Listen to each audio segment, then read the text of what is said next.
Hello, നമുക്ക് ഇന്നൊരു കൂർക്ക കൊണ്ടുള്ള മെഴുക്ക് പുരട്ടി ഉണ്ടാക്കിയാലോ. അതിന് ആദ്യം തന്നെ നമ്മൾ ഒന്നാമത്തെ കടമ എന്ന് പറയണത് കൂർക്ക ക്ലീൻ ആക്കല അല്ലേ. കൂർക്കയുടെ തൊലി കളയാൻ വേണ്ടിയിട്ട് കുറച്ച് മെനക്കെടാം. അപ്പം കൂർക്കൊക്കെ തൊലി കളഞ്ഞിട്ട് വലിയമ്മ സെറ്റാക്കി വെച്ചിട്ടുണ്ട് കേട്ടോ. അപ്പം നമുക്കത് മെഴുക്ക് പുരട്ടി ഉണ്ടാക്കൽ മാത്രമുള്ളൂ നമ്മളെ പണി.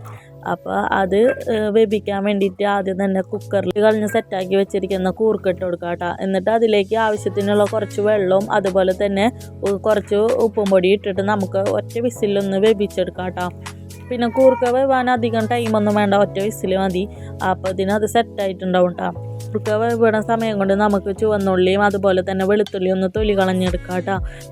എന്നിട്ട് അത് നമ്മളെ മിക്സിയിലിട്ടിട്ട് ഒരു പച്ചമുളകും ഇട്ടിട്ടുണ്ട് കേട്ടോ, ഞാനൊരു ടേസ്റ്റിന് വേണ്ടിയിട്ട്. എന്നിട്ട് 3 ഉണക്കമുളകും അതുപോലെ തന്നെ കുറച്ച് ഉപ്പിട്ടുണ്ട്.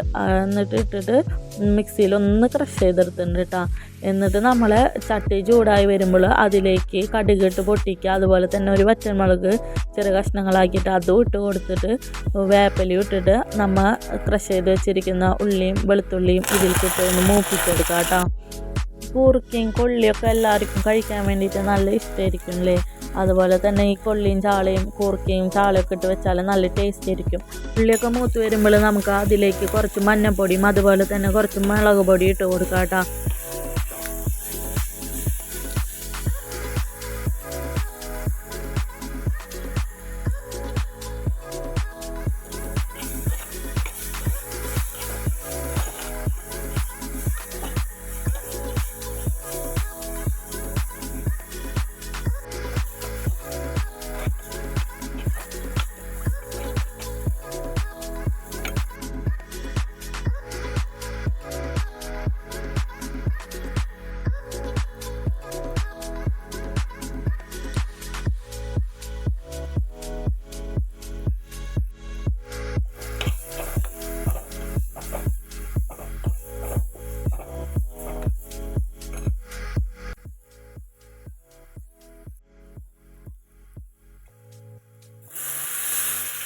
മുളക് പൊടി മഞ്ഞൾപ്പൊടി ഇട്ടിട്ട് അതൊന്ന് മൂത്ത് സെറ്റായി വന്നപ്പോൾ നമ്മൾ അതിലേക്ക് വേവിച്ച് വെച്ചിരിക്കുന്ന കൂർക്ക ഇട്ട് കൊടുത്തിട്ട് നല്ലോണം ഒന്ന് ഇളക്കി ഒന്ന് മൂടി വെച്ചിട്ടൊന്ന് ജസ്റ്റ് ഒന്ന് വേവിക്കാം കേട്ടോ.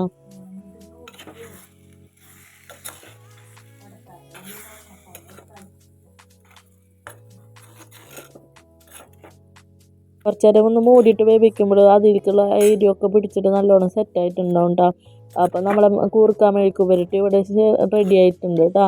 അപ്പോൾ എല്ലാവരും അത് ട്രൈ ചെയ്ത് നോക്കുക. അതുപോലെ തന്നെ ലൈക്ക് ചെയ്യുക, ഷെയർ ചെയ്യുക, സബ്സ്ക്രൈബ് ചെയ്യുക. എന്നിട്ട് അതിൻ്റെ ഫീഡ്ബാക്കൊക്കെ അറിയിച്ചോളൂ കേട്ടോ. അതുപോലെ തന്നെ ഇനിയും എല്ലാവരും ഈ വീഡിയോസൊക്കെ കണ്ടോളൂ കേട്ടോ.